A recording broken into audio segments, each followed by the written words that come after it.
আপনারা দেখতে পাচ্ছেন এখন আমরা রয়েছি মেঘের উপরে।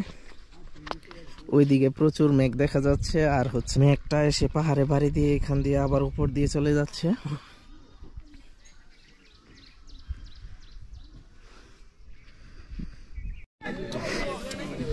আমরা সাজেকে 2 দিন ছিলাম। গতকালকা প্রচুর কুয়াশার কারণে মেঘ দেখতে পারি নাই।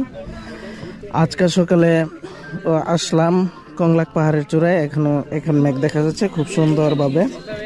আর আজকে আমরা চলে যাব সকাল 10টার স্কোয়াডে। এখন সকাল 8টার মতো বাজে, তাই আজকে বেশিক্ষণ অপেক্ষা করতে পারলাম না।